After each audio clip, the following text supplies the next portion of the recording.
Selamat datang di channel Simar Imam. Sembari mendengarkan tinggalkan like dan komentarnya bosku. Jangan lupa pasang headset kalian. Siapkan kopi dan camilan. Lupakan pahitnya kehidupan. Mari kita dengarkan sambil rebahan. Bab 1371. Perjuangan rumit di Pulau Sembilan Dewa akhirnya berakhir sementara dengan kematian Ji Yuanyang. Pada saat ini, di bawah atmosfer yang menindas, seluruh alun-alun tingkat 9 tetap sunyi. Haha, Chen Fang, kamu melakukannya dengan baik. Menyeret tubuhnya yang terluka, Ji Jiwin menyeringai lebar dan berjalan ke tingkat tertinggi dengan senyum gembira. Dia melirik tubuh Ji Yuanyang yang tanpa kepala dan mendengus dengan jijik. Kemudian, berdiri di titik tertinggi dari tingkat ke-9, dia membuka mulutnya dan berteriak dengan keras, Ji Yuanyang sudah mati, dan Kaisar Surga yang baru harus dipilih untuk menstabilkan situasi secara keseluruhan. Sekarang hanya saya yang memenuhi syarat untuk mengambil posisi tersebut. Kaisar Surga, pimpin semua orang, dan kembalikan kejayaan klan kekaisaran. Tingkat ke-9 sangat besar. Dalam beberapa kasus, jika Anda berbicara pada tingkat tertinggi, Anda tidak akan dapat mendengar apapun selain tingkat ke-9. Namun saat ini, Ji Jiwin sangat bersemangat dan suaranya sangat keras sehingga lebih dari 3.000 orang di bawah tingkat 9 mendengar suaranya. Setiap kata yang dia ucapkan dipenuhi dengan ketidaksabaran. Namun hasilnya agak memalukan. Semua orang yang hadir melihat saya dan saya melihat Anda, tetapi tidak ada yang setuju. Ekspresi Ji Jiwin sedikit berubah, dan dia tiba-tiba menyadari bahwa suasana di tempat kejadian tidak tepat. Arahnya tampaknya sangat berbeda dari prediksi saya. Saat mereka bertanya-tanya, Oda Nobunaga dan Jin Jidong yang terluka parah menyeret tubuh mereka yang gemetar hingga berlutut di bawah anak tangga ke-9. Oda Nobunaga berkata dengan keras, Tuan Muda Jiwin, pada saat ini, pertempuran internal di klan kekaisaran telah menghabiskan terlalu banyak waktu, dan memang perlu untuk memilih kembali Kaisar Surga untuk menstabilkan situasi secara keseluruhan. Namun, Anda tidak satu-satunya keturunan klan Ji. Siapapun itu Kaisar Surga, dalam hal ini, sepertinya harus membuat pilihan, kan? Setelah mendengar kata-kata Oda Nobunaga, semua orang setuju. Gadis hantu dari Sekte Seribu Setan, Agula dari suku kuda kerajaan, Li Jiangxiu dari Sekte Kong Yue, dan Ruan Xiang dari kelompok hitam putih semuanya berlutut dengan tubuh mereka yang terluka parah. Mereka semua berkata serempak, kami setuju dengan apa yang dikatakan pemilik Pulau Emas, dan kami akan memilih salah satu keturunan klan kekaisaran untuk menjadi Kaisar Surga. Wajah Ji Jiwin tiba-tiba menjadi lebih suram. Awalnya saya mengira bahwa posisi Kaisar Surga sudah dalam jangkauan, tetapi saya tidak menyangka bahwa para budak ini tidak mau dengan suara bulat memilih dia menjadi Kaisar Surga dalam keadaan seperti itu. Apakah karena Ji Mengyang yang hilang? Dia berbalik untuk melihat Chen Feng, dan hatinya tiba-tiba menjadi gugup. Tapi aku berpikir dalam hati, sekarang dia masih memegang kartu truf Jingsui dan Xiao Lingdang, Chen Feng seharusnya tidak bersaing dengannya untuk posisi Kaisar Surga, bukan? Saat aku memikirkannya, ada seorang pria dengan kruk, menyeret seseorang di tangannya, menerobos kerumunan dan berjalan ke depan. Orang yang datang tak lain adalah Kaisar Tang. Kaisar Tang membuang tongkatnya, berlutut di tanah, dan berteriak, Tuan Jiwin, Ji Mengyang, pencuri jahat ini, ingin melarikan diri dan ditangkap oleh saya. Sekarang terserah Anda dan Tuan Chen Feng untuk menghadapinya. Waktunya tepat untuk menangkapnya. Saat ini, Ji Jiwin khawatir dengan ancaman Ji Mengyang, pasti merupakan pencapaian besar baginya mengirim Ji Mengyang keluar. Dengan kelebihannya, hubungannya dengan Ji Rensuan, dan lidahnya yang tajam, akan sulit bagi Chen Feng untuk membunuhnya.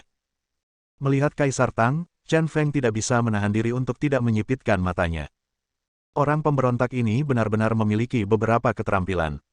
Tanpa diduga, dia mengetahui kegagalan Ji Yuanyang sejak lama dan menangkap Ji Mengyang untuk menyelamatkan nyawanya. Pantas saja si Wallflower ini mampu bertahan hidup di bawah tangannya berkali-kali sebelumnya, ia benar-benar menggunakan skill penyelamatan nyawanya secara ekstrim.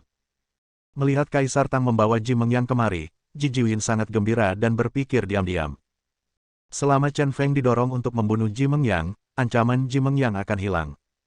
Dan Chen Feng tidak menimbulkan ancaman baginya, posisi Kaisar Surga tetap menjadi miliknya. Dia berpura-pura berkata kepada Chen Feng, aku tahu bahwa Ji Mengyang telah berkali-kali bersikap tidak baik padamu sebelumnya, dan juga menggunakan cara untuk merampok wanita kesayanganmu. Kamu sangat membencinya. Dalam hal ini, aku akan menyerahkan Ji Mengyang kepadamu. Kamu datang dan bunuh orang ini. Ngomong-ngomong, setelah masalah hari ini selesai, kamu dapat bersatu kembali dengan Jing Sui dan Xiao Lingdang. Mendengarkan kata-kata Ji Jiuyin yang sedikit mengancam, Chen Feng merasa lucu. Pada titik ini, si idiot ini mengira dia sedang mempertahankan garis hidupnya sendiri. Tapi Ji Mengyang, jalan itu, benar-benar pantas mati. Ji Jiuyin benar dalam beberapa hal. Dia memang membenci Ji Mengyang. Pelaku insiden Tian Sui adalah Ji Mengyang, bajingan ini pernah menindas Bai Xian. Semua hal ini telah menentukan kematian binatang ini. Dia mengalihkan pandangannya dan berkata dengan keras kepada Kaisar Tang, "Kaisar Tang, mengapa Ji Mengyang tidak sadarkan diri? Bisakah Anda membangunkannya?" Mendengar Chen Feng berbicara dengannya, Kaisar Tang dengan bersemangat berkata dengan keras, "Orang ini, pingsan karena racun. Selama saya memberinya beberapa suntikan, saya akan memastikan dia bangun." Melihat tatapan Chen Feng, dia tampaknya tidak terlalu membencinya. Dengan cara ini, peluang untuk bertahan hidup sangat meningkat. Sekarang, dia harus tampil baik, hidupnya ada di tangan Chen Feng. "Kalau begitu bangunkan dia dulu," kata Chen Feng keras. "Baik." Setelah menerima perintah tersebut, Kaisar Tang segera mengambil tindakan. Benar saja, setelah 2 kali suntikan, Ji Mengyang terbatuk dan terbangun. Dia berdiri dan melihat sekeliling, hanya untuk menemukan bahwa semua orang menatapnya dengan mata aneh. Yang mengejutkan, saya melihat Chen Feng dan Ji Jiuyin di level tertinggi dari level ke-9, serta mayat tanpa kepala. Tiba-tiba, hatinya tiba-tiba menjadi dingin. Jika Chen Feng dan Ji Jiuyin masih hidup, bukankah itu berarti ayah mereka dalam bahaya besar? Mayat tanpa kepala itu, saat dia memikirkannya, Kaisar Tang berjalan ke samping dengan mata tajam, mengambil kepala Ji Yuanyang dari tanah dan melemparkannya ke depan Ji Mengyang. "Ji Mengyang, lihat siapa ini." Melihat kepala ayahnya yang ditutupi rambut acak-acakan, Ji Mengyang tidak bisa menahan gemetar dan hatinya tercekat. Dia meraung dan berteriak pada Chen Feng dan Ji Jiuyin, "Kalian berdua binatang buas, kamu berani berkonspirasi untuk membunuh Kaisar Surga, kamu pantas mati. Terutama kamu, Ji Jiuyin, ini ayahmu, kamu membunuh ayahnya akan menderita hukuman ilahi." Hukuman Tuhan. 32 tahun yang lalu, ketika Ji Yuanyang membunuh kakeknya, apakah ada hukuman ilahi? Sambil mencibir, bibir Ji Jiuyin melebar karena kegembiraan dan kegembiraan di wajahnya. Chen Feng di samping berkata dengan lebih acuh tak acuh, "Nama saya Ji Yeyu, saya putra Ji Yuanxuan dan Pei Qingsu. Saya membunuh Ji Yuanyang dan memenggal kepalanya. Apakah menurut Anda ada masalah?" Pertanyaan ini membuat Ji Mengyang terdiam. Di antara orang-orang yang hadir, orang yang memiliki kualifikasi dan alasan paling banyak untuk membunuh Ji Yuanyang tidak lain adalah Chen Feng. Chen Feng adalah pembalas yang masuk akal. Setelah sekian lama, Ji Mengyang, yang tidak dapat membantah, menengadah ke langit dan berteriak, dan berkata dengan penyesalan, "Saya memiliki banyak kesempatan untuk membunuhmu sebelumnya, tetapi saya melewatkan kesempatan tersebut, yang menyebabkan bencana hari ini. Mungkin ini kehendak Tuhan. Saya bersedia mengaku kalah. Saya, Ji Mengyang, mampu bermain. Silakan, bunuh saya dengan cara apapun yang Anda inginkan, lakukan saja, jika saya mengerutkan kening, saya tidak akan dipanggil Ji Mengyang." Situasi keseluruhan telah diputuskan, dan tidak ada cara untuk menyelamatkan hari ini. Dia tahu nasibnya, dan saat ini, dia hanya bisa menerimanya. Karena ini semua tentang kematian, lebih baik mati dengan tulang punggung. "Oke, karena kamu laki-laki, aku akan membantumu." Chen Feng menyipitkan matanya, dengan ekspresi tegas di wajahnya, dan berteriak keras, "Hei Na!" Hei Na, dengan rambut acak-acakan, mendorong pergi dari kerumunan dan masuk. Bab 1372. Hei Na terkekeh, menyibakkan rambut panjangnya dari matanya dengan tangan kanannya, lalu berlutut di tanah. Dia sengaja meninggikan suaranya dan berteriak, "Yang mulia Kaisar Surga, apa perintah Anda?" Dia memanggil Chen Feng Kaisar Surga.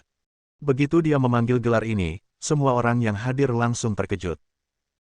Ji Jiuyin, khususnya, menatap Hei Na dengan wajah dingin dan berteriak keras, "Hei Na, kamu, seorang tahanan yang seharusnya dieksekusi, melarikan diri dari penjara, beraninya kamu bertindak begitu sombong di sini. Kaisar Surga baru saja meninggal, di sini dari mana Kaisar Surga berasal?" Hei Na jelas sedang berbicara dengan Chen Feng, bukankah dia ingin menjadikan Chen Feng Kaisar Surga? Dihadapkan pada tuduhan tersebut, Hei Na tampak cuek dan berkata, "Bagaimana saya di penjara air, pasti banyak orang yang tahu alasannya. Ji Yuanyang lah yang menjebak saya. Saya tidak bersalah. Juga, Anda bertanya saya dari mana Kaisar Surga berasal, maka Anda mendengar saya dengan jelas. Kaisar Surga yang lama menyerahkan posisi Kaisar Surga kepada Tuan Muda Yuan Xuan, dan Tuan Muda Yuan Xuan adalah Kaisar Surga yang ortodoks. Tuan Muda Yuan Xuan sudah mati. Posisi Kaisar Surga secara alami diberikan kepada putra Tuan Muda Yuan Xuan, yang merupakan Tuan Muda Yeyu. Tidak, dia seharusnya dipanggil Kaisar Yeyu. Saya memanggil Tuan Muda Yeyu Kaisar Surga, ada apa dengan itu? Apakah posisi Kaisar Surga akan diteruskan ke cabang pemberontakmu? Menurut pendapatku, tidak perlu memilih Kaisar Surga sama sekali, karena Tuan Muda Yeyu adalah Kaisar Surga, bukankah begitu? Ekspresi Ji Jiuyin perubahan besar, sampai saat ini, saya tidak mengerti apa yang salah. Seluruh situasi diam-diam beralih ke sisi Chen Feng. Akan sangat buruk jika Chen Feng benar-benar ingin merebut tahta Kaisar Surga. Sejujurnya Chen Feng lebih jujur darinya, dia sama sekali bukan keturunan klan Ji, dia tidak tahu siapa ayahnya, apalagi mewarisi jabatan Kaisar Langit. Tak hanya itu, melihat situasi saat ini, Chen Feng sepertinya telah berhasil merebut hati banyak orang. Dan dengan kekuatan bertarung Chen Feng yang menakutkan, dia tidak akan mampu menghadapi Chen Feng begitu dia berbalik melawannya. Satu-satunya hal yang bisa diandalkan sekarang adalah Jing Sui dan Xiao Lingdang. Jika Chen Feng benar-benar berani mengkhianati perjanjian dengannya, dia akan mengancamnya dengan video Jing Sui dan Xiao Lingdang. Saat dia memikirkannya, hal-hal yang membuatnya lengah terus terjadi. Oda Nobunaga, yang berlutut di luar anak tangga ke-9, adalah orang pertama yang menanggapi Heina dan menyerah. Saya, Oda Nobunaga, penguasa Pulau Emas, meminta Tuan Muda Yeyu untuk naik tahta Kaisar Surga. Mengikuti dari belakang, Jin Jidong juga menyerah dan berkata, saya, Jin Jidong, penguasa Pulau Luoshen, mengundang Tuan Muda Yeyu untuk naik tahta Kaisar Surga. Orang dengan status seperti Oda Nobunaga dan Jin Jidong saja mengenali orang-orang yang berkuasa. Dalam pertempuran tadi, mereka dikalahkan sepenuhnya oleh Chen Feng. Jika Chen Feng tidak berbelas kasihan, mereka pasti sudah lama mati. Tidak hanya itu, faktanya memang seperti yang dikatakan Heina. Menurut warisan Kaisar Langit yang lama, kedudukan Kaisar Langit juga harus diwarisi oleh garis keturunan Ji Yuan Xuan. Putra Ji Yuan Xuan, Ji Yeyu, adalah satu-satunya kandidat. Saat ini, dapat dikatakan saya yakin. Wajah Ji Jiuyin menjadi semakin muram, dan bahkan kedua pemilik pulau pun menjadi gila, itu akan sangat buruk. Tahukah Anda, status kedua pemilik pulau ini sangat tinggi. Jika mereka menyerah, hal itu pasti akan mempengaruhi keputusan lebih banyak orang. Benar saja, para pemimpin sekte di berbagai negara mulai ragu. Saat ini, hanya ada satu pemimpin yang tersisa, dan kelompok akan mengambil keputusan. Karena barusan, mereka juga dikalahkan oleh Chen Feng. Saat itu, pemimpinnya tiba. Jinguji Yongye dan Gong Yuqianlei, yang semula pergi mencari Ji Mengyang, kembali. Begitu keduanya kembali, mereka langsung berlutut. Jinguji Yongye bahkan berteriak, atas nama Shenzong, saya mengundang Tuan Muda Yeyu untuk naik tahta Kaisar Langit. Seseorang memimpin, dan para pemimpin sekte lain dari berbagai negara segera menyusul. Saya mewakili suku Yuma. Saya mewakili sekte Kong Yue. Saya mewakili kelompok hitam putih. Tolong Tuan Muda Yeyu naik tahta Kaisar Langit. Melihat situasi yang tidak baik, bahkan pendukung asli Ji Jiuyin, gadis hantu dari sekte Seribu Setan, juga berteriak, atas nama sekte Seribu Setan, saya mengundang Tuan Muda Yeyu untuk naik tahta Kaisar Surga. Pada saat ini, Chen Feng memiliki potensi untuk kembali ke dunia. Bai Qi sangat gembira sehingga semua orang yang memimpin keluarga Bai juga berlutut. Keluarga Bai sia-sia, keluarga Bai sia-sia, keluarga Bai sia-sia, keluarga Bai sia-sia, keluarga Bai sia-sia. Muda Tuan Yeyu, mohon naik tahta Kaisar Surga. Dengan teriakan ini, semua orang di keluarga Bai berteriak dengan sangat sedih. Emosinya tegang, dan lebih dari 3.000 orang yang hadir semuanya berlutut. Kemudian, lebih dari 3.000 orang berteriak serempak dengan suara nyaring, Tuan Muda Yeyu, mohon naik tahta Kaisar Surga.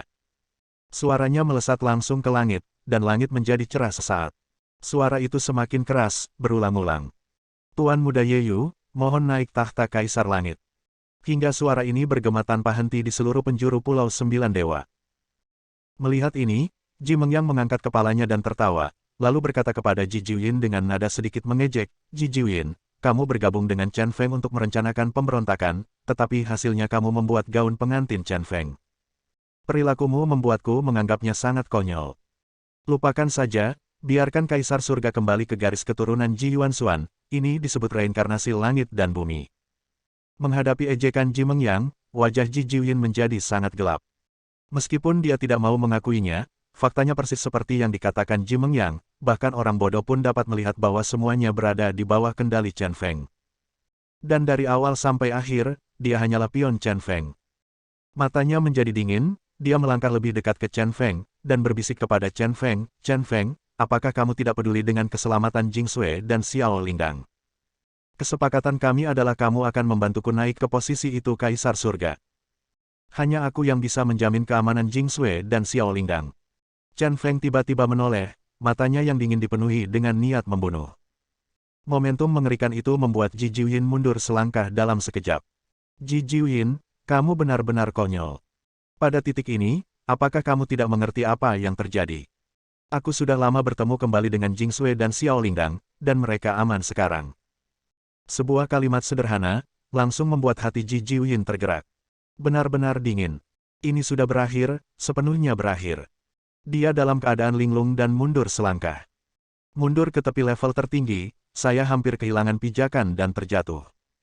Satu-satunya dukungan hilang. Memantapkan langkahnya, Ji Jiuyin berkata dengan enggan, "Chen Feng, jika aku tidak membantumu secara diam-diam, apakah kamu akan bertahan sampai sekarang? Apakah kamu benar-benar ingin membalas kebaikan dengan kebencian?" Sampai saat ini, dia masih enggan menerima hasil ini. "Kamu membantuku." Chen Feng mencibir dan berkata dengan sangat dingin, "Di dunia yang kejam ini, kamu bertarung sampai mati. Tidakkah menurutmu konyol mengatakan hal seperti itu? Terus terang, kamu hanya ingin untuk menggunakanku. Itu saja.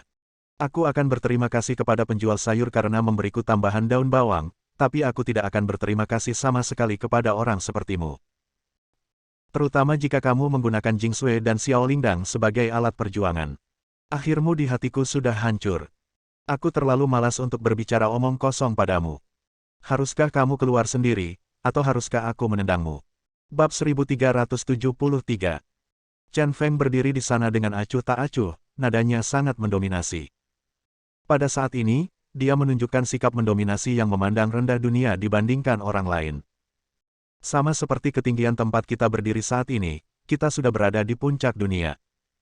Dia sudah mempunyai kekuatan untuk mendominasi dunia. Alasan dia berselisih dengan Ji Jiuyin adalah karena Ji Jiuyin sama sekali tidak pantas dihormati. Setelah bertahun-tahun mengalami pasang surut di dunia ini, dia telah lama memahami aturan dunia ini dan melihat ke dalam hati manusia. Langit dan bumi tidak baik dan menganggap segala sesuatu sebagai anjing bodoh. Kekuasaan adalah sesuatu yang membuat orang mabuk, dan ketika kekuasaan mencapai tingkat tertentu, moralitas telah lama kehilangan kemampuannya untuk mengekang hati orang. Untuk posisi tertinggi seperti Kaisar Surga, para pesaing telah lama melupakan segalanya. Setelah menjadi boneka langit dan bumi, seseorang hanya bisa menjadi tidak baik. Jadi bagi Chen Feng, semakin tinggi kekuatannya dalam pertarungan, semakin kurang baik hati dia. Dengan pedang diangkat dan diturunkan, satu pukulan pasti akan menjatuhkan musuh ke dalam jurang tak berujung. Karena dia sangat jelas bahwa semakin dia berdiri di puncak dan semakin dia bermain dengan kekuatan, semakin tidak layak untuk dikasihani. Akan sangat disayangkan jika banyak dari mereka mati. Ini juga alasan mengapa dia akhirnya mengenali Tian Lao. Kekuasaan adalah sesuatu yang hanya dapat terus-menerus didegradasi hingga sepenuhnya jatuh ke tangan rakyat, dan kemudian kesatuan masyarakat yang hakiki dapat tercapai. Sangat disayangkan dia tidak akan pernah melihat pemandangan keharmonisan sosial dalam hidupnya.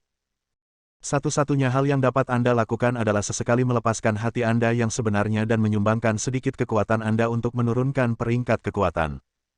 Ji Jiuyin tidak akan pernah memahami pikiran Chen Feng. Matanya menjadi galak, dia mengatupkan giginya, dan air liur mulai mengalir dari sudut mulutnya. Pikirannya benar-benar diliputi amarah, dan dia berteriak histeris, "Chen Feng, kamu adalah binatang yang tidak tahu berterima kasih.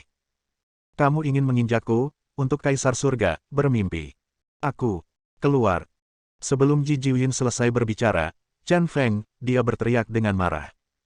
Segera, dia mengusirnya dengan ganas. Tendangan ini sangat cepat dan bertenaga. Ji Jiuyin yang terluka tidak bereaksi sama sekali dan ditendang dengan keras.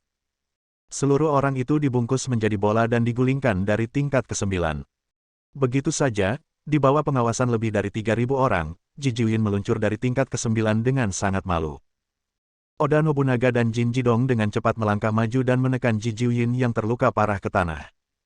Ji Jiuyin ingin bangun, tapi tidak bisa melepaskan diri. Pria berwajah garang itu terus berteriak, "Chen Feng, kamu tidak akan mati dengan baik, kamu tidak akan mati dengan baik." Semua orang sama sekali tidak peduli dengan pemandangan ini dan masih berlutut di sana dengan saleh. Chen Feng, yang berdiri di level tertinggi, sedikit menyipitkan matanya dan mengabaikan Ji Jiuyin. Dia berkata kepada Heina, "Heina, alasan kenapa aku memanggilmu bukan untuk memintamu merekomendasikanku kepada Kaisar Langit, tapi untuk memintamu membantuku menyelesaikan sesuatu."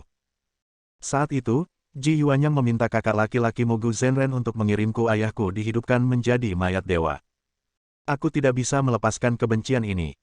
Aku tidak pernah tahu apa yang harus kulakukan dengan Ji Mengyang. Karena Ji Mengyang tidak takut mati, aku akan memberikan Ji Mengyang kepadamu sebagai subjek ujian. Bantu aku. Ubah dia menjadi mayat dewa dan rasakan penderitaan ayahku. Alasan mengapa Heina diminta untuk memurnikan Ji Mengyang menjadi mayat dewa memiliki dua tujuan. Tujuan pertama tentu saja balas dendam. Tidak ada kesempatan bagi Ji Yuanyang untuk menahan rasa sakit saat memurnikan mayat dewa, jadi alangkah baiknya membiarkan putranya mencobanya. Tujuan kedua adalah dia ingin tahu seperti apa ayahnya. Ji Mengyang yang awalnya pesimis dengan hidup dan mati, tiba-tiba menjadi gugup saat mendengar bahwa Chen Feng akan mengubahnya menjadi mayat dewa. Dia tahu rasa sakit seperti apa yang diperlukan untuk memurnikan mayat dewa. Saya hanya bisa menggunakan satu kata untuk menggambarkannya, yaitu hidup lebih buruk dari kematian. Dia tidak menyangka Chen Feng akan memperlakukannya seperti ini. Metode balas dendam ini agak terlalu kejam. Chen Feng, kamu bahkan tidak bisa berpikir untuk berhasil, aku. Hidup atau mati telah diputuskan, dan dia telah pasrah pada nasibnya.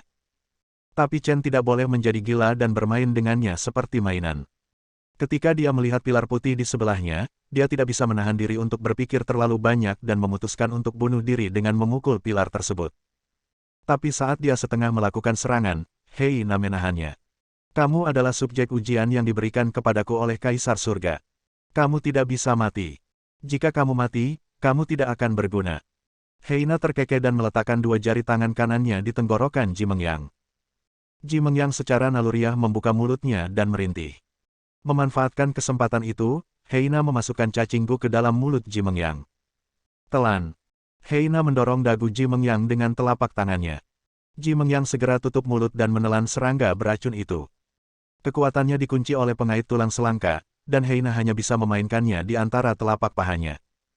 Setelah menelan cacing gu, dia sepenuhnya dikendalikan oleh Heina.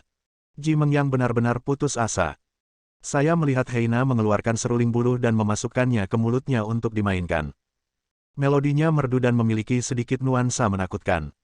Ji Mengyang yang masih berjuang keras, langsung menjadi kaku, berdiri tegak seperti batang pohon, tak bergerak. Setelah bermain beberapa saat, Heina meletakkan seruling buluh dan berkata sambil tersenyum, "Ini adalah zombie gu. Di bawah kendali saya jamin kamu akan patuh seperti zombie." Bunuh diri. Tidak mungkin bunuh diri di hidup ini. Tadi malam, dia menjawab. Dia pergi ke tempat dia tinggal saat itu dan mengambil Lu Xiao yang mengendalikan racun dari sebuah gua rahasia. Ada juga beberapa cacing gu yang telah hidup di dalam gua selama bertahun-tahun. Kali ini, akhirnya berguna. Ji Mengyang berdiri di sana, tubuhnya kaku dan mulutnya tidak bisa digerakkan. Mata itu dipenuhi kebencian dan keputusasaan. Melihat nasib Ji Mengyang, Ji Jiuyin yang ditindas oleh Oda Nobunaga dan Jin Jidong benar-benar ketakutan. Jika Chen Feng menyerahkannya kepada Heina, akhir hidupnya akan sangat menyedihkan. Apapun yang kamu takuti akan datang kepadamu. Sebelum Chen Feng dapat mengatakan apapun, Heina tertawa dan berkata dengan keras, "Tuan Kaisar Surgawi, saya belum pernah memurnikan mayat dewa dalam hidup saya. Saya hanya takut saya akan gagal untuk pertama kalinya. Memurnikan satu berarti memurnikan, dan menyempurnakan. Menyempurnakan, kenapa kamu tidak memanggil Ji Jiuyin kepadaku? Aku jamin setidaknya satu dari mereka bisa memperbaikinya." Setelah mendengar apa yang dikatakan Heina, Chen Feng sedikit mengernyit. Bagi Ji Jiuyin, kebenciannya sebenarnya tidak terlalu kuat. Namun jika dipikir-pikir baik-baik, apa yang dikatakan Heina bukanlah hal yang tidak masuk akal. Dia benar-benar ingin melihat seperti apa mayat dewa itu. Karena satu tidak menjamin kesuksesan, memiliki satu lagi akan meningkatkan tingkat keberhasilan. Jadi, dia mengangguk dan berteriak, "Oke, kedua saudara ini akan menyerahkannya padamu. Kamu harus memurnikan mayat dewa untukku." "Ya." Heina sangat gembira dan mendatangi Ji Jiuyin sambil tersenyum. Sementara Ji Jiuyin meronta dan mengumpat, dia memberi makan zombie Gu Ji Jiuyin. Tak lama kemudian, Ji Jiuyin menjadi kaku dan tidak bisa bergerak di tengah suara alang-alang. Pada titik ini, tren umum telah diputuskan. Hampir semua orang yang hadir berlutut dan berteriak serempak, "Tuan Muda Yeyu, silakan naik tahta Kaisar Surgawi." Chen Feng menyipitkan matanya, tetapi mendengar suara gemuruh pegunungan dan tsunami, dia menoleh sedikit. Lalu, dia menatap Ji Huanmeng. Bab 1374. Hampir semuanya berada di bawah kendali Chen Feng. Tapi hanya Ji Huanmeng ini, sampai sekarang, dia sedikit khawatir. Sejak pertama kali saya bertemu Ji Huanmeng, saya tahu bahwa gadis ini bukanlah orang baik. Terus terang, itu adalah bunga dengan duri yang dalam di kota. Dan bunga ini sepertinya memiliki tujuan tertentu sejak pertama kali dia bertemu dengannya. Namun, banyak hal telah berkembang hingga saat ini, tetapi Ji Huanmeng belum melihat tindakan apapun. Ini agak aneh. Di bawah tingkat ke-9, masih ada suara-suara yang memanggilnya untuk naik ke posisi Kaisar Surga. Matanya sedikit fokus, menatap Ji Huanmeng. Ada angin sepoi-sepoi, dan beberapa helai rambut menggantung di wajah cantik Ji Huanmeng. Ji Huanmeng dengan lembut menyibakkan rambut panjangnya dari wajahnya, dan tiba-tiba menunjukkan senyuman yang dalam dan jauh. Senyuman itu membuat Chen Feng sedikit terkejut dan bingung. Pada saat ini, suara bip, bip, bip terdengar dari pelukan Chen Feng. Itu adalah perangkat komunikasi militer yang diberikan Tuan Qin kepadanya. Suara ini tiba-tiba memberi firasat buruk pada Chen Feng. Dia mengeluarkan perangkat komunikasinya, berjalan ke samping, dan menjawab panggilan, "Tuan Qin, apakah ada sesuatu yang mendesak?" Mungkin bukan hal yang baik untuk menghubunginya saat ini. "Chen gila, aku Su Liguo." Suara Su Liguo datang dari ujung lain perangkat komunikasi. Chen Feng tiba-tiba mengerutkan kening dan bertanya, "Tuan Su, kenapa kamu? Apa yang terjadi?" "Saya benar-benar minta maaf, saya harus minta maaf kepada Anda." Su Liguo berkata dengan sedikit rasa bersalah, "Belum lama ini, seseorang diam-diam menyelinap ke departemen perang dan mengambil 9 wanitamu." "Apa?" Ekspresi Chen Feng tiba-tiba berubah. Dia bertanya dengan bingung, "Mereka semua berada di departemen perang, bagaimana mereka bisa dibawa pergi?" Su Liguo menjelaskan, mereka tidak dibawa pergi oleh orang lain, tetapi keluar dari departemen perang sendirian. "Tidak mungkin." Chen Feng langsung menyela Su Liguo dan berkata dengan sumpah serapah, "Sebelum saya pergi, saya memberitahu mereka bahwa mereka tidak boleh meninggalkan departemen perang sebelum saya kembali. Bagaimana saya bisa meninggalkan departemen perang sendirian? Dengarkan aku. Selesaikan bicara." Su Liguo terus menjelaskan, apa yang terjadi sungguh luar biasa. Su Jinglah yang mengambil 8 wanita lainnya, melukai penjaga, dan berlari keluar. Karena identitas Su Jing, semua orang di perang departemen tahu bahwa dia adalah cucu perempuan saya, jadi tidak ada yang berani menghentikannya. Su Jing melukai penjaga dan melarikan diri dari departemen perang bersama yang lain. Chen Feng tampak terkejut. Hal ini terdengar semakin aneh. Su Liguo berkata, "Ya, jika saya tidak melihat pengawasan, saya tidak akan mempercayainya. Tetapi kemudian, saya menemukan surat di kamar tempat tinggal Su Jing dan wanita lain, dan saya mengetahui apa yang sedang terjadi." Orang yang meninggalkan surat itu mengaku sebagai orang bernama Gu Zhenren, mengatakan bahwa dia telah meracuni 9 wanita ini dengan racun budak hitam, dan mereka yang diracuni akan mendengarkan suara serulingnya dan bertindak.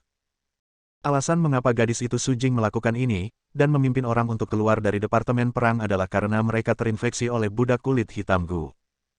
Tuan Gu bernama Gu Zhenren berkata bahwa dia akan membawa 9 wanitamu ke Luoshen Pulau.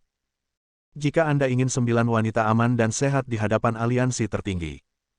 Selama periode ini, mereka harus mendengarkan kata-kata seorang wanita bernama Ji Huanmeng. Mendengar ini, kepala Chen Feng meledak dengan keras. Tiba-tiba dia berbalik dan menatap Ji Huanmeng lagi. Senyuman tidak berbahaya dari pihak lain dan mata jernih itu membuatnya merasa menyeramkan. Metode Ji Huanmeng akhirnya ditemukan. Saya benar-benar tidak menyangka wanita ini benar-benar berkolusi dengan Tuan Gu. Dan terlepas dari semua perhitungannya, dia tidak pernah menyangka bahwa wanita di Departemen Perang akan dikendalikan oleh serangga Gu dan meninggalkan Departemen Perang. Apakah Jing Sui dan Xiao Lingdang baik-baik saja? Setelah beberapa saat, Chen Feng akhirnya berbicara. Merupakan fakta yang tidak dapat diubah bahwa 9 perempuan berada dalam kesulitan. Jing Sui dan Xiao Lingdang seharusnya relatif aman di tempat Tian Lao. Tanpa diduga, Su Liguo berkata, saya tidak menjelaskannya sekarang. Di antara 9 wanita, ada Jing Sui. Jing Sui juga ada di sini. Chen Feng bingung sejenak. Bukankah Jing Sui ada di tempat Tian Lao? Bagaimana dia bisa dibawa pergi bersama wanita lain di Departemen Perang? Selain itu, hanya ada 9 wanita di Departemen Perang termasuk Wang Xinyao, dan Jing Sui juga ada di dalamnya, jadi siapa yang hilang? Su Liguo menjelaskan, masalahnya seperti ini, karena Tuan Tian akan berkunjung ke luar negeri selama beberapa hari. Sebelum pergi, dia diam-diam mengirim Jing Sui dan Xiao Lingdang ke Departemen Perang. Dan tujuan Tuan Gu sepertinya wanitamu, Xiao Lingdang dan Wang Xinyao semuanya aman dan sehat, dan masih di Departemen Perang. Mereka yang dibawa pergi semuanya adalah 9 wanitamu yang layak menyandang nama itu. Setelah mendengarkan penjelasan Su Liguo, Chen Feng mengerti bahwa ke-9 wanita itu dibuat-buat seperti ini. Dia memfokuskan matanya sedikit dan berkata kepada Su Liguo, Tuan Su, saya sudah tahu, serahkan masalah ini kepada saya. Masalah ini sungguh sangat sulit. Alasan utama mengapa saya bisa menunjukkan postur tubuh saya yang tak terkalahkan sebelumnya adalah karena saya pikir saya tidak perlu khawatir. Oleh karena itu, dia dapat melepaskan tangan dan kakinya sepenuhnya dan menunjukkan kekuatannya sepenuhnya. Namun kini, gerbang kehidupan terbesar telah diblokir kembali. Chen Feng, aku tahu ini sulit bagimu, tapi tolong, Su Jing adalah cucuku yang paling kucintai. Kamu harus menyelamatkannya. Suara Su Liguo yang sedikit gemetar datang dari sisi lain. Kecintaan Su Liguo terhadap cucunya sangat dalam. Su Jing dibawa pergi kali ini, yang membuatnya sangat menyalahkan dirinya sendiri. Dan sekarang satu-satunya harapan adalah Chen sudah gila. Jangan khawatir, Su Jing bukan hanya cucumu, tapi juga wanitaku. Bahkan jika aku mempertaruhkan nyawaku, aku akan menyelamatkannya. Kata Chen Feng percaya diri, lalu memutus sinyalnya. Setelah merenung sejenak, dia berjalan perlahan ke arah Ji Huanmeng dan membuang emosinya sepenuhnya. Kemudian, dia menyipitkan matanya dan tersenyum ringan, dan berkata kepada Ji Huanmeng, mengapa Tuan Gu membantumu dalam berbagai hal? Apa hubunganmu dengan Tuan Gu? Ji Huanmeng tersenyum dan berkata dengan mata yang sungguh-sungguh, dia memang pria itu saya suka. Saat ini, Anda masih bisa tenang dalam menghadapi bahaya. Saya pikir Anda akan memohon kepada saya terlebih dahulu ketika Anda datang.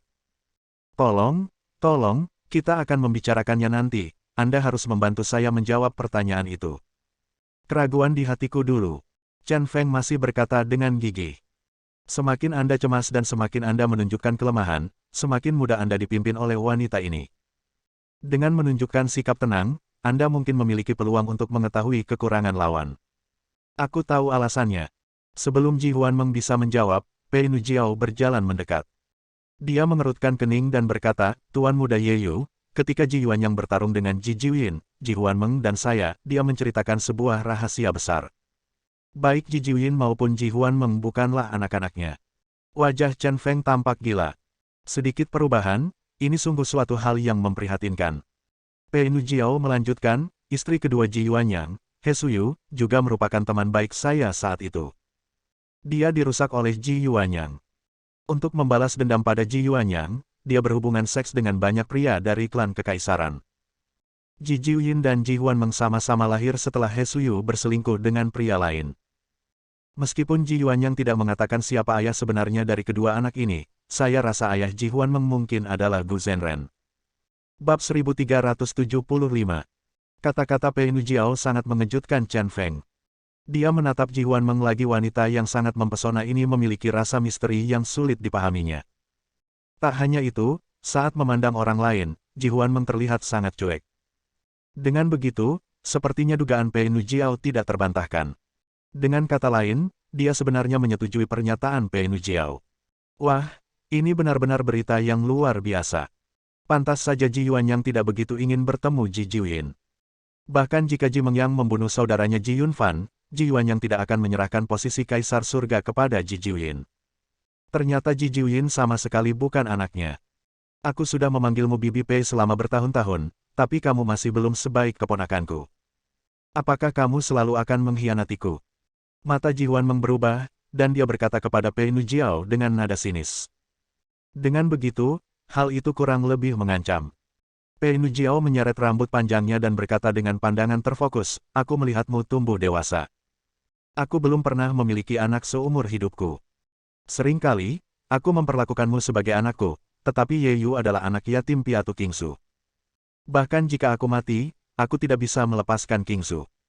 Huanmeng, dengarkan nasihat Bibi Pei, jangan langsung menjadi pusat benar dan salah, kamu akan menghancurkan dirimu sendiri. Ji Huanmeng sepertinya tidak peduli dengan kata-kata tulus Pei Nujiao.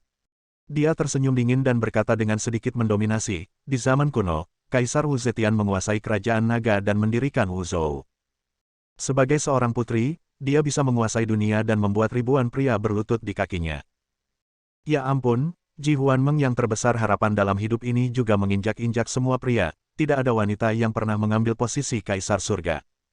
Aku akan menjadi Kaisar Surga wanita pertama.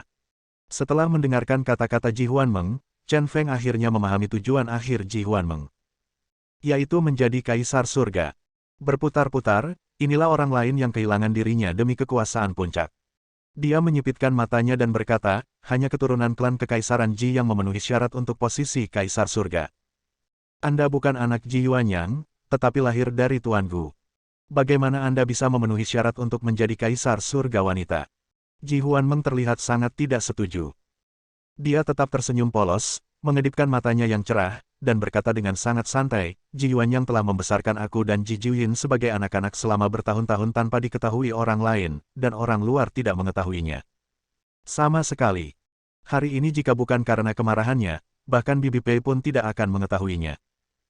Jadi, jika kamu tidak memberitahuku, aku tidak akan memberitahu, dan Bibi Pei juga tidak memberitahu, siapa yang akan tahu bahwa aku bukan anak Ji Yuanyang. Beberapa hal tidak terjadi. Kamu harus serius sekali. Apakah aku keturunan klan kekaisaran keluarga Ji? Kebenarannya tidak penting, yang penting adalah apa yang dipikirkan orang luar. Sama seperti kaisar kuno kerajaan naga, apakah mereka berani mengatakan bahwa mereka semua adalah darah nenek moyang mereka? Sampai saat ini, masih ada rumor bahwa Kaisar Qin Shi Agung adalah putra Zhongfu Lubuwei. Masalahnya telah mencapai titik ini. Demi wanita Anda, saya menyarankan Anda untuk menyerahkan posisi Kaisar Surga kepada saya. Lagi pula, di masa depan dengan temperamen Anda tidak peduli dengan posisi Kaisar Surga. Saya yakin akan hal ini. Melihat ekspresi bangga Ji Huanmeng, Chen Feng benar-benar gatal karena kebencian. Seorang wanita yang lemah, alih-alih melihat resep masakan, dia malah melihat buku sejarah dan seni perang. Dia bertanya dengan bingung, saya benar-benar tidak peduli dengan posisi Kaisar Surga. Jika Anda menginginkannya, saya dapat memberikannya kepada Anda. Tetapi ada sesuatu yang aneh bagi saya. Karena Anda berkolusi dengan Tuan Gu, itu artinya, Anda sudah tahu bahwa Anda bukan anak Ji Yuanyang, karena Ji Yuanyang tidak mengungkapkan ini, bagaimana Anda tahu? Dan bagaimana Anda menemukan ayah kandungmu, Gu Zhenren? Saya ingat ketika Ji Huanmeng merayunya tadi malam, dia dengan penuh arti mengatakan bahwa kedekatan hubungan keduanya bukanlah halangan. Sepertinya dia sudah lama mengetahui bahwa dia bukanlah anak Ji Yuanyang. Melihat pengaturan strategis yang cerdik ini, hal ini juga terkonfirmasi. Kamu benar-benar berpikir cepat. Ji Huanmeng mengangguk, ya, Ji Yuanyang tidak pernah memberitahuku bahwa kami bukan anak-anaknya, tetapi ada beberapa hal yang tidak perlu diungkapkan secara langsung. Alasan kenapa saya curiga ada dua alasan utama mengapa Ji Yuanyang lahir. Poin pertama adalah sikap Ji Yuanyang terhadap saya dan Ji Jiuyin sama sekali berbeda dari sikapnya terhadap Ji Mengyang dan Ji Yunfan. Ji Jiuyin pernah karena masalah kecil ya, mulutku terbuka, dan ada bekas luka di tubuhku akibat cambukan Ji Yuanyang. Perbedaan sikap yang begitu besar sulit untuk dipahami. Poin kedua adalah bakat membalikkan tulangku. Sebagai keturunan klan kekaisaran Ji, bakat pembalikan tulangku bahkan belum mencapai tingkat pembalikan manusia. Meskipun terkadang ada pengecualian seperti ini untuk keturunan klan kekaisaran Ji, aku tidak percaya hal seperti itu terjadi padaku. Karena dicurigai, saya diam-diam mengambil rambut Ji Yuanyang dan diam-diam melakukan tes, yang memastikan bahwa saya sebenarnya bukan anak Ji Yuanyang. Jadi, saya mulai menyelidiki secara diam-diam dan menemukan buku harian yang ditinggalkan oleh ibu saya. Setelah membaca ini, sejujurnya, kulit kepalaku mati rasa. Untuk membalas dendam pada Ji Yuanyang, ibuku sebenarnya pernah berhubungan seks dengan tidak kurang dari 30 orang sebelumnya, mulai dari orang kepercayaan Ji Yuanyang hingga pelayan dan juru masak istana kekaisaran, dan setiap hari setiap saat, semuanya dicatat dengan sangat detail. Saya menghitung hari ketika saya dilahirkan, dan menemukan bahwa selama waktu itu, selain Ji Yuanyang, hanya satu orang yang berhubungan seks dengan ibu saya, dan orang itu adalah Tuan Gu. Chen Feng hanya bisa menghela nafas. Rasa fantasi sangat kuat. Tapi sekali lagi, ketika seseorang tidak mempedulikan apapun dan hanya memiliki kebencian, dia bisa melakukan hal konyol apapun. Ji Yuanyang ini sebenarnya adalah sesama penduduk desa Kambing Pleasant, yang tumbuh di padang rumput hijau. Ji Huanmeng melanjutkan, Tuan Gu adalah makhluk yang sangat istimewa di klan kekaisaran. Statusnya adalah yang kedua setelah Ji Yuanyang, Kaisar Surga, dan dia sendiri misterius dan tidak dapat diprediksi. Saya juga menemukan kesempatan untuk mendekat selama festival musim semi tahun tertentu. Dia telah mengkonfirmasi hubungan ayah anak perempuannya dengannya. Sejak saat itu, Tuan Gu telah menjadi wali rahasiaku, termasuk kali ini aku pergi menyerang wanitamu, juga untuk mewujudkan impianku menjadi seorang kaisar surgawi. Masalah tentang klan kekaisaran itu sangat berdarah. Chen Feng sangat tidak berdaya karena dia juga merupakan keturunan klan kekaisaran. Dia menyipitkan matanya dan bertanya dengan rasa ingin tahu, kamu adalah anak Tuan Gu. Apakah Ji Jiuyin dan kamu memiliki ayah yang sama? Alasan mengapa dia menanyakan hal ini adalah karena dia mengetahui bahwa ketika Ji Jiuyin dan Ji Yuanyang baru saja bertengkar, bakat pembalikan tulang yang ditampilkan sungguh luar biasa. Jika Ji Jiuyin bukan anak Ji Yuanyang, mengapa dia memiliki bakat membalikkan tulang yang begitu kuat? Selain itu, Ji Huanmeng dan Ji Jiuyin terpaut usia beberapa tahun. Tuan Gu ini tidak mungkin seorang penembak jitu, dia bisa sangat beruntung bisa membuat He Suyu hamil 2 kali setelah bertahun-tahun. Kamu benar-benar orang yang sangat penasaran. Ji Huanmeng tersenyum dan berkata, menurut buku harian ibunya, sekitar 10 bulan sebelum Ji Jiuyin lahir, dia hanya menjalin hubungan dengan satu orang sekali. Bahwa ibunya tidak tahu siapa orang itu, tetapi dia hanya menulis bahwa orang itu setua pohon busuk, mendominasi dan tak terduga, dan bahkan Ji Yuanyang sangat menghormati orang ini. Bersambung. Nantikan bab selanjutnya bosku.